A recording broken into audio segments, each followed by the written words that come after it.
troupe fête ses 25 ans. En fait, elle est née en 1991. C'était un petit regroupement de personnel de l'hôpital qui voulait avoir une activité bénévole au profit de la fondation IUCPQ.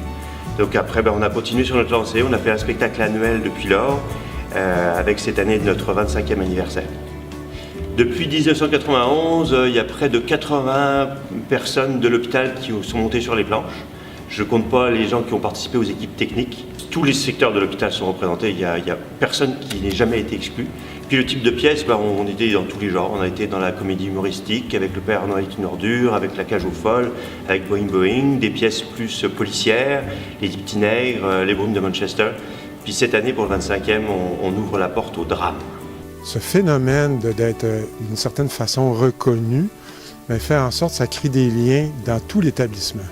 Des gens que je connaissais pas, que j'ai finalement connus, et des gens qui sont venus nous voir que je connaissais pas. On s'est liés soit d'amitié, j'ai appris à connaître dans tous les corps du métier de l'hôpital.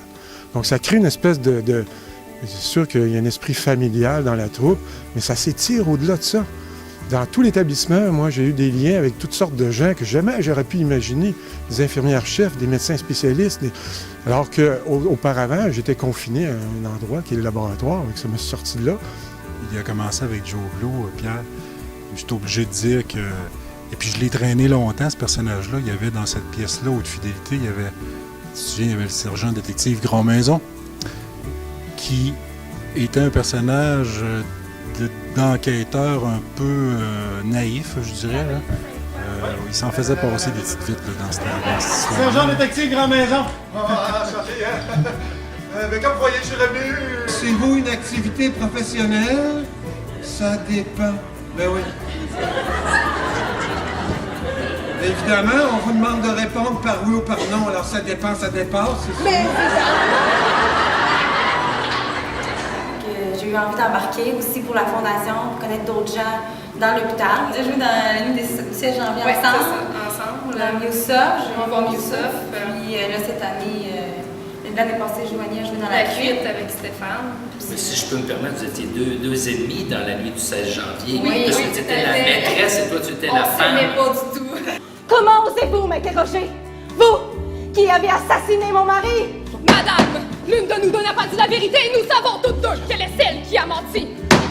Mais je me souviens la première fois qu'on a déménagé, les décors qu'on a joués, les Brumes de Manchester, il y avait beaucoup de décors. Puis on arrive au TCU par l'arrière, des grandes portes qui ouvrent pour nous montrer. Donc on arrive sur la scène par l'arrière avec tout ce qu'il y a sur une scène. Et là, ce qu'on voit à l'avant, c'est les sièges vides. Là, tu vois, c'est une vraie salle. Là, tu te dis, waouh! Vous savez, ce sera un garçon, je le vois, à votre ventre. Je préférerais une fille. Ça pourrait bien être une fille aussi, je le vois, à votre visage. Vous êtes vrai, Un souvenir plus spécifique, justement, qu'on a joué. Moi, ma première année, c'était en 2014 avec... j'avais voir Mioussoff. C'est quand Mme Dudkina elle transperce la porte de papier. Là. La réaction des gens dans la foule. Moi, il y a 4 scènes là, dans lesquelles on brise la porte en papier, là, mais moi, je suis la première à le faire, donc c'est vraiment l'effet de surprise. Les gens font le saut dans la salle. Puis c'est de voir les gens reculer sur leur chaise. Ça m'a tellement fait rire. J'ai encore cette image-là dans la tête. Là, puis... Cette année, pour les 25 ans de la troupe de théâtre, là, on joue la pièce d'O jurant en colère. Toi, tu joues quoi, Jean? Ah oui, moi, je joue le numéro 7. Je suis un vendeur de marmelade. Et je suis un peu... comment je pourrais dire, outrecuidant, ou j'étais un peu colon, La méthode douce, ça a fonctionné, chapeau, rien à dire. Moi, je m'y prends un peu différemment. Moi, je leur compte des jokes, je leur paye un drink, ils voient rien venir. Pour moi, c'est important. Moi, j'ai déjà été un client. Moi, j'étais un client de l'hôpital en 2001. Alors donc, j'ai peut-être un intérêt plus marqué. Mais je pense qu'il n'y a pas grand-chose. Je pense pas que ça existe des troupes de théâtre qui animent un centre hospitalier, que ce soit un petit centre ou un grand centre comme le nôtre. Alors, en fait, on a commencé à avoir des soutiens de professionnels du théâtre depuis 1995, de manière, je dirais, plus ou moins structurée. Et depuis 7 ans, alors, on a des parrains-marraines qui viennent du milieu professionnel de théâtre, qui viennent nous aider à plusieurs reprises pour améliorer le jeu, la scénographie, les dictions. Donc ça nous a amélioré énormément. Sans compter des professionnels qui sont venus aussi pour nous aider pour la scénographie, pour le montage des décors. expérience qu'on n'a absolument pas en tant qu'employé de l'IUCPQ. Donc ça nous a vraiment beaucoup enrichi au niveau de la structure de la troupe elle-même. Mais là, d'arriver avec les Fous de la Rampe, c'était un tout nouveau défi pour moi, des gens que je connaissais pas du tout. C'était très, très, très stimulant. Quand tu as une bonne écoute par rapport à tes acteurs, à ton équipe, faut que tu sois vraiment à l'écoute de leurs besoins. Qu'est-ce qu'ils ont envie quand ils font du théâtre? Ils sont là, pourquoi? Surtout que c'est des amateurs, hein, ils ne gagnent pas leur vie avec ça. Donc c'est important de tâter le pouls de cette équipe-là, mais non seulement de l'équipe, mais de vraiment prendre chaque individu un par un et de me dire, lui, il est là pourquoi? Qu'est-ce qu'il attend du théâtre? Qu'est-ce que j'attends de lui? Comment je peux arriver à l'accompagner jusqu'au bout? Le premier mot qui me vient en tête, défi. Je dirais aussi, c'est sans prétention, mais c'est pour toute l'équipe, mission accomplie. Allez, non mais dis donc! C'est pas le temps de jouer au party! Prenez pour qui, vous? Je vais leur foutre une, moi! Allez, de dire avec l'expérience que j'ai, c'est comme si on donnait un petit peu un saut de qualité, on disait je suis associé à ça parce que c'est une belle activité, parce que c'est quelque chose auquel je crois. Je trouvais ça beau aussi l'action, que ce soit qu'il y avait des gens qui travaillaient à l'hôpital, des employés, des médecins, tout ça, qui se mettent ensemble et qui deviennent tous des acteurs finalement. Il n'y a plus la hiérarchie du travail, ils font ça quelques jours dans l'année et ils répètent très très très longtemps. Donc, et quand tu joues, il y a une ferveur, il y a une excitation, il y a une ferveur aussi dans la salle, parce que ce sont des gens, c'est des amis, c'est de la famille, c'est des collègues. Et moi, j'aime beaucoup ce théâtre-là parce que justement, c'est un théâtre sans prétention, mais où l'essentiel du théâtre est là, c'est de raconter une histoire ensemble à des gens qui sont là pour nous écouter finalement. Ça, c'est formidable. Ton père, enfin Bernard, avec son lumbago, ne voulait prendre ni l'avion, ni le train. Alors pour me décider, je suis allé le chercher en voiture. C'est pour ça que je t'ai fait ce mensonge de gonflier américain. Oh mon Dieu! Je travaille avec Yvon Sange dans le décor, ça j'aime beaucoup. Je suis un manuel pour la fondation et la troupe, j'essaie de vendre des billets, de contacter des gens. C'est formidable que la troupe existe depuis 25 ans. Comment je contribue à cette troupe? Bon, en y allant, c'est la première chose. En les encourageant en vendant des billets. On a commencé à vendre des billets, mon mari et moi. La première année, je pense qu'on en a vendu 12 ou 15, je sais pas trop. J'étais bien fière, je trouvais ça bien fun. Puis la deuxième année, on en a vendu 40, puis ainsi de suite. Les gens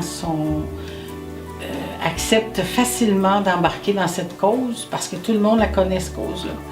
Le but toujours a été une activité bénévole dont tous les profits vont au profit du comité de financement des employés. Donc c'est-à-dire que ce sont des personnes qui, eux, définissent leurs besoins pour des petits montants et tous les investissements reviennent finalement au bénéfice pour le patient et le personnel de l'hôpital. Cette activité-là nous permet de rejoindre quand même un public assez grand. Cette année, c'est plus de 1300 personnes qui ont assisté à leur présentation.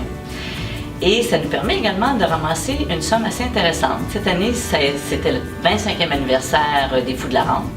Et nous avons ramassé la magnifique somme de 31 000 net, une somme qui va être utilisée pour financer des projets qui sont choisis par les employés de l'Institut, qui vont améliorer la qualité des soins des patients, mais également le travail des employés de l'Institut. Les demandes doivent être faites selon un budget autre que le budget de financement principal de chacun des départements. Ça peut être des choses très particulières, dont une unité de soins qui a besoin de chaises d'aisance, de chaises roulantes, de matériel concret. Nous avons aussi des besoins spécifiques sur des outils tels que des lames au bloc opératoire.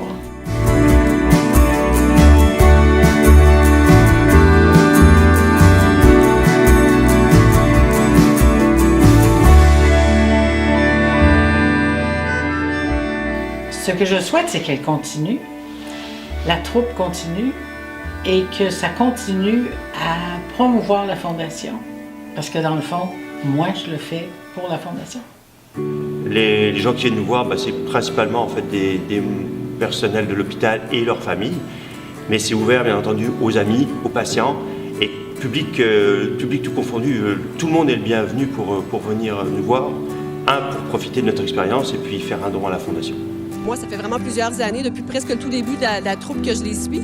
Et ça va à la Fondation, fait que c'est pour une bonne cause. Puis c'est de voir le talent que les gens ont. C'est fascinant de voir des talents cachés, finalement. Toi, ma grande, aimerais-tu voir ta mère sur scène un jour? Oui. Longue vie au Fous de la Rampe, on sera toujours là à venir vous encourager, vous voir et vous apprécier. C'est une question de passion. c'est une belle gang, c'est une belle troupe. Santé au Fou de la Rampe. Une aventure extraordinaire. Excitant, enivrant et étourdissant. Du bonheur, du plaisir, de la joie. Du joli travail, les Fous de la Rampe. La générosité. Des défis. Une aventure extraordinaire. Et rempli de rebondissements. Joyeux 25e, la troupe, c'est super. C'est pour le plaisir.